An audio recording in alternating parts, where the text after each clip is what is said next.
আসসালামু আলাইকুম। আশা করি সবাই ভালো আছেন। আমরা আজকের ভিডিওতে জানবো যে শর্ট নোটস অর্থাৎ লিটারারি টার্মস।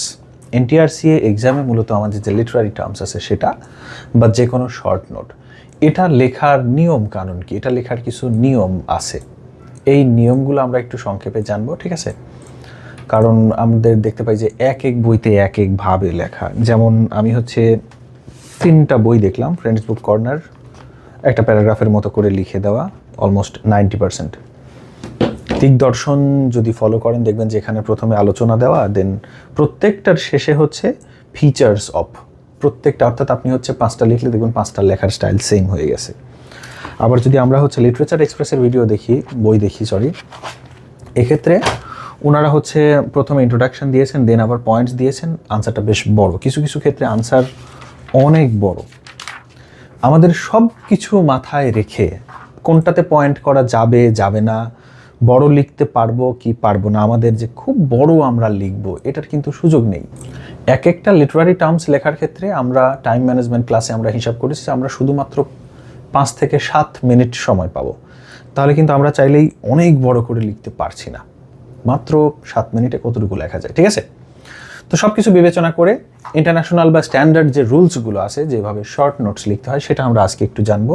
শর্ট নোট লেখার সময় প্রথম যে রুলসটা সেটা টাইটেল নিয়ে, তবে আমাদের যেহেতু টাইটেল দেওয়ার প্রয়োজন হচ্ছে না, ওখানে দিয়ে দেওয়া থাকবে সেটাই, তো এটা আমাদের ক্লিয়ারভাবে টাইটেল লিখতে হয়, সেটা বাদ।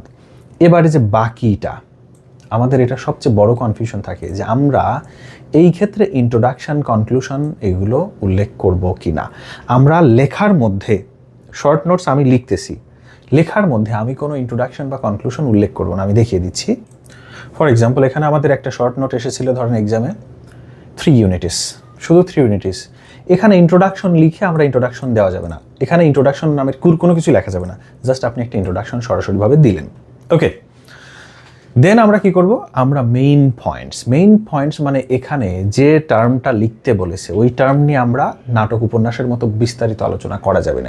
এখানে কি করতে হবে খেয়াল করুন। ইন্ট্রোডাকশন আমরা briefly introduce the term on the concept, যে বিষয় সম্পর্কে জিজ্ঞেস করা হয়েছে সেটাকে আমরা ইন্ট্রোডিউস করব, জাস্ট পরিচয় করে দিব, নট এক্সপ্লেনেশন।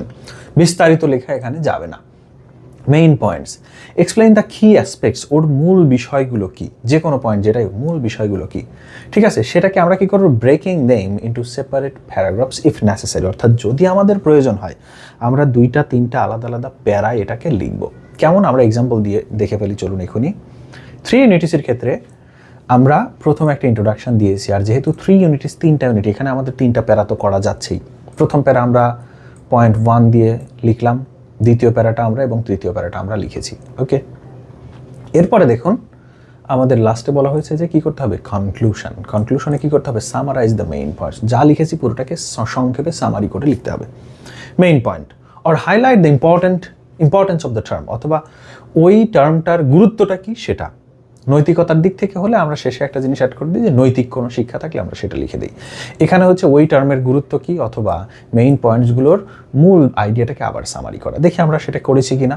হ্যাঁ, আমরা এখানে মেইন 3 ইউনিটি নিয়ে প্রথমত, আবার খেয়াল করুন এটা আমাদের প্রশ্ন, ঠিক আছে? সেটা আমরা প্রথমত 3 ইউনিটি নিয়ে লিখেছি, দেন 3টা ইউনিটি কী কী সেটা আমরা পয়েন্ট বাই পয়েন্ট আলোচনা করেছি। আমাদের 2 নম্বর পয়েন্ট, 3 নম্বর পয়েন্ট ছিল এটা, 4 নম্বর পয়েন্টে ছিল যে পুরো বিষয়টাকে আমরা আবার সামারি করে লিখে দিব, ওটার গুরুত্ব এবং একই সাথে মেইন পয়েন্টসগুলো আমরা আবার লিখেছি, ঠিক আছে?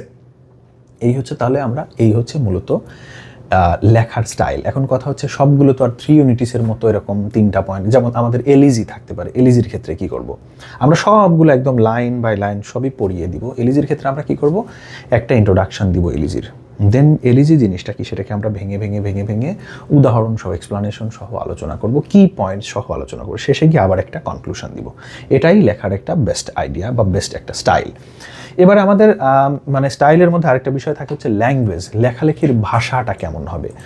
জটিল করে লম্বা লম্বা সেন্টেন্স করতে যে আমরা যদি ক্লিয়ারিটি নষ্ট করে ফেলি, অস্পষ্টতা চলে আসে, তাহলে হবে না।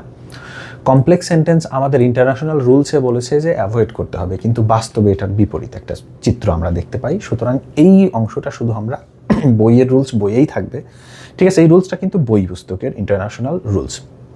এখানে বলা হয়েছে কমপ্লেক্স সেন্টেন্স ইউজ করা যাবে না, কিন্তু আমরা কমপ্লেক্স এবং কম্পাউন্ড সেন্টেন্স ইউজ করব।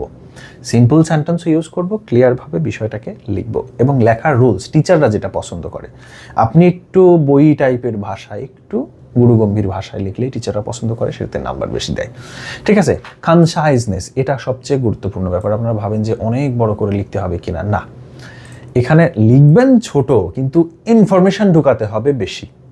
ঠিক আছে, প্রত্যেকটা সেন্টেন্স, একটা সেন্টেন্সও যেন এরকম না থাকে যে ওই সেন্টেন্সের কোনো ভ্যালু নাই। ঠিক আছে, ওই সেন্টেন্সের মনে হয় আমি রিপিট করলাম। শর্ট নোট এমন একটা জায়গা যেখানে কোনো তথ্য রিপিট করা যাবে না। ব্রডে আমরা একই তথ্য 5 বার 3 বার লিখতে পারি, সমস্যা নেই। শর্ট নোটে এটা করা যাবে না। প্রত্যেকটা সেন্টেন্স ইন্ডিভিজুয়াল, একদম কাটা কাটা কথা থাকবে এবং সেটা ক্লিয়ার থাকবে। ঠিক আছে, দ্বিতীয়টা হচ্ছে আমরা যে ইনফরমেশনসগুলো দেব সেটার মধ্যে একটা লজিক্যাল অর্ডার থাকতে হবে।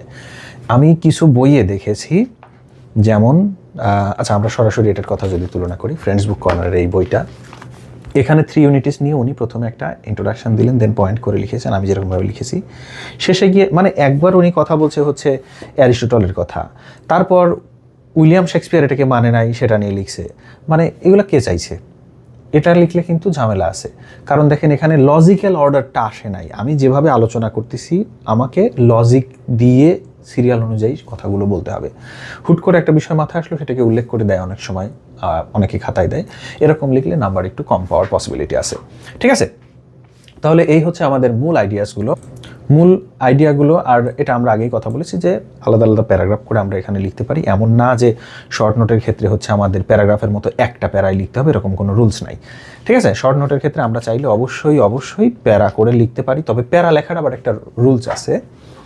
আপনি হচ্ছে 3টা বিষয় নিয়ে কথা বলতেছেন, মূল কথা একটা ধারণা নিয়ে আমি কথা বলছি বা লিখছি, সেই সেম ধারণাতেই আমি ডাবল প্যারা করতে পারি না, ওইটা প্যারা করার রুলসের মধ্যে না। প্যারা কখন করবেন? যখন আপনি একটা বিষয় নিয়ে কথা বলতে বলতে হঠাৎ করে ওটারই সাব টপিক বা ভিন্ন একটা বিষয় নিয়ে কথা বলছে, তখন আপনি নতুন একটা প্যারায় সেটা আলোচনা করবেন। অর্থাৎ এক একটা প্যারা এক একটা আইডিয়াকে ডিফাইন করবে। এই হচ্ছে আমাদের লিটারারি টার্মস লেখার রুলস। এই ভিডিওটি সবচেয়ে গুরুত্বপূর্ণ। আশা করি যে এই ভিডিওটি দেখার পরে আমাদের যে লিটারারি টার্মস নিয়ে বাকি যে ক্লাসগুলো সেগুলো আপনারা দেখবেন। ঠিক আছে, আমরা সবগুলোকেই হচ্ছে একদম প্রপার রুলস অনুযায়ী যেভাবে লিখতে হয় সেভাবেই সাজাচ্ছি। আমাদের হ্যান্ড নোটসগুলো রেগুলার আপডেট হচ্ছে।